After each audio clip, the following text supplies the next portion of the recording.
Multiple rehab stints, a physically abusive dad, and the tragic loss of a friend. Keith Urban may be a chart-topping country superstar, but he's also had many tragedies in his life that are absolutely devastating.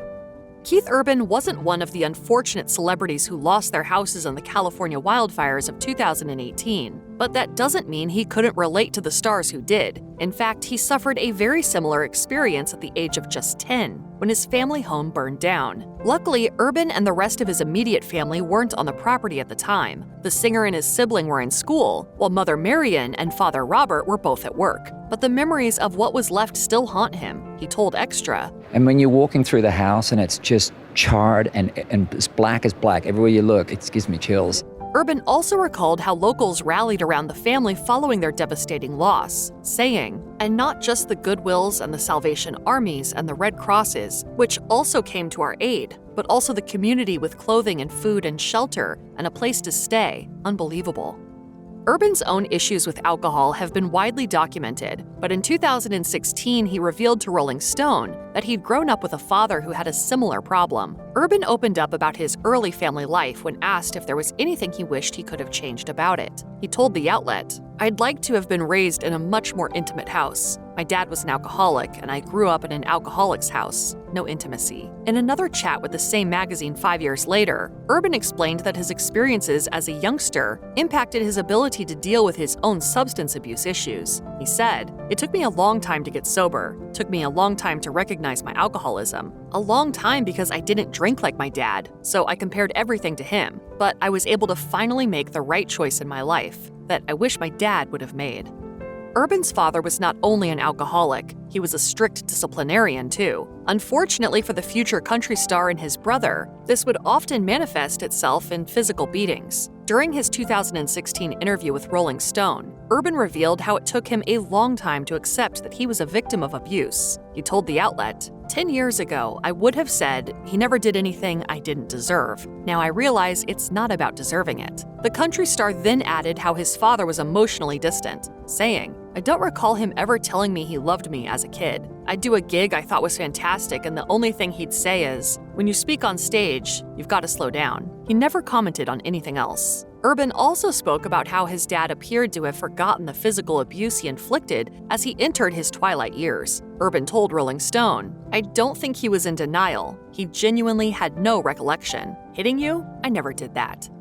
In 1998, Urban made what would be the first of several trips to rehab after enjoying the rock and roll lifestyle a little too much. He checked himself into the Cumberland Heights facility in Nashville after realizing that his addiction to cocaine had gotten out of control. Urban was living in the Tennessee city at the time, telling USA Weekend several years later, "I had this house in Nashville where I used to do drugs. It was a really cheap, rundown place. I remember one night crawling around on my hands and knees, looking for these little rocks at 5 in the morning, and I was drenched in sweat. It was the worst." In another interview with Rolling Stone, Urban recalled how he began his wild partying days while touring with his band The Ranch. He told the outlet, "I liked to get crazy after the gig, and when I would do lots of drugs is when I was home off the road. If we were home for 5 days, I'd be up most of the time, and then I would sort of get it together, and then we would play the show that night." In his revealing 2016 Rolling Stone interview, Urban reflected not only on the physical toll of his drug addiction, but also its emotional toll. In fact, he was once so depressed that he started to believe that his end was near, referring to the despair he experienced while taking ecstasy and cocaine in the 1990s. Urban said, "I didn't seem able to stop. There was no stopping this time. I'd go to sleep, wake up a couple of hours later, go at it again, drinking to take the edge off. I remember thinking I'm probably not going to make it until tomorrow, and then I thought,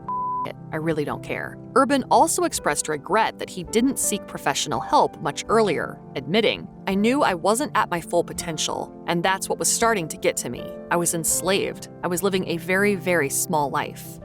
It seems fair to say that Nicole Kidman and Keith Urban didn't get much of a honeymoon period. Just a few months after they walked down the aisle at a ceremony in Sydney, the country singer once again checked himself into rehab. This time around, it was for alcohol abuse, and it was the result of an intervention too. 3 months into our marriage, we had to dig really deep, and that's what we're doing. As Urban explained to Rolling Stone about his stint in the Betty Ford Center, Kidman took matters into her own hands after he fell off the sobriety wagon. He revealed, "I was very, very blessed to have Nick call an intervention on me. I had a tight group of friends around me for the intervention, and off I went. I didn't give a shit about anything except turning a corner in my life and doing whatever it took for that." Urban revealed that he started drinking alcohol again for the first time in 8 years, during a period in which his wife was busy shooting a film in Kosovo. He told Rolling Stone, "I would find myself feeling very alone, very lost, and vulnerable to my old ways." Urban experienced the downside of being a world-famous country music star in 2020, when he was essentially pursued by a paparazzi photographer on his way to an Alcoholics Anonymous meeting. In an effort to shake him off, Urban, who was riding a motorcycle at the time, ended up getting into an accident. In a statement released through his publicist, Urban was keen to set the record straight about what went down. He said in the statement, "While out riding to an AA meeting, a time when my privacy is especially important to me, I felt myself being pursued. I sped up, and in an effort to elude an oncoming car which was making an illegal U-turn, saw no choice but to drop my bike." The country star then threw something of a plot twist into proceedings, revealing that the man who'd essentially caused the incident actually came to his aid, resisting the temptation to take any snaps in the process. Luckily, Urban wasn't injured and was able to continue to his AA meeting. In 2021, Urban was booked to play the Bash on the Bay, an annual festival staged at Ohio's Lake Erie. Tragically, his long-running tour production manager suffered a fatal fall the day before. Randy Baja Fletcher teamed up with Urban in 2011, was overseeing the staging at the time. In a statement released to Billboard, Urban spoke of Fletcher's zest for life, saying, "He saw the commonality in all of us, and I can promise you this. Once you'd been in the orbit of his light, he'd stay with you forever. Some people ask, are you a glass half full or a glass half empty kind of person? Baja's view was, what a beautiful glass. I loved him. We all loved him." In 2017, Fletcher had accepted the inaugural Touring Lifetime Achievement Award by the Country Music Association for his services to the industry. The production manager had enjoyed a 5-decade stint in the business, interrupted only by a Vietnam tour during his brief spell in the American military. Urban's glittering career came full circle in 2011 when he was appointed as one of 4 coaches on the inaugural season of The Voice. But many years before, the country singer first caught attention on 2 separate TV talent shows. Unfortunately, however, the budding country star had his dreams shattered by the judges on both shows. Urban first put himself at the mercy of Bernard King, 70s Australia's answer to Simon Cowell, as an 11-year-old on Pot of Gold, with a cover of Applejack. And the fearsome judge didn't hold back. As Urban recalled on Conan, King told him, I desperately encourage you to escape the mediocrity, get out of country and western and get into some real music. King then added that if Urban continued singing country, he'd end up sounding absolutely useless. Undeterred, Urban went on to try his luck on the TV show New Faces at the age of 16, with a rendition of Air Supply's soft rock classic, All Out of Love. Obviously not sensing they had a future Grammy-winning chart topper on their hands, the show's judging panel claimed that he still had a lot of work to do. It seems as though the elements are against Keith Urban, as well as losing all of his earthly possessions in the fire that engulfed his family home at the age of 10. The country superstar also had to suffer the heartache of losing his beloved collection of guitars in a flood. In 2010, an extreme downpour affected the Nashville rehearsal space, where Urban stored his stash of musical instruments. And sadly, it instantly rendered them unplayable. The country singer was particularly upset about the damage to his 1988 Fender Telecaster, a 40th anniversary edition model named after guardian angel Clarence in the Christmas classic, It's a Wonderful Life. You've been given a great gift, George. A chance to see what the world would be like without you. Urban had bought the guitar during one of his first visits to the Big Apple, during a period when he barely had a cent to his name. He told Rolling Stone, "It cost $2,500, or around $5,000 Australian, which is like $6,000 more than I had. But I feel like if a guitar is in your possession, you're the current caretaker and your job is simply to take care of it. The fact that they all drowned on my watch just was devastating to me."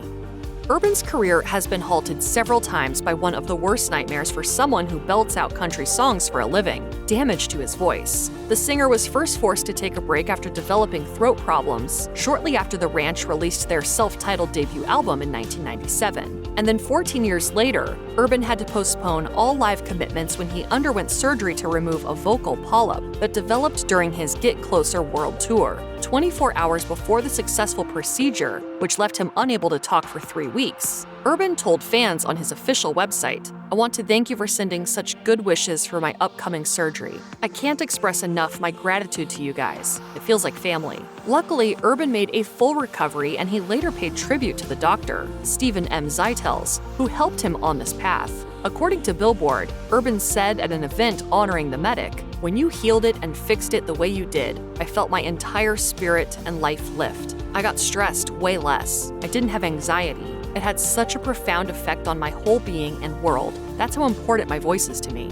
If you or anyone you know needs help with addiction issues, help is available. Visit the Substance Abuse and Mental Health Services Administration website or contact SAMHSA's national helpline at 1-800-662-HELP 4357.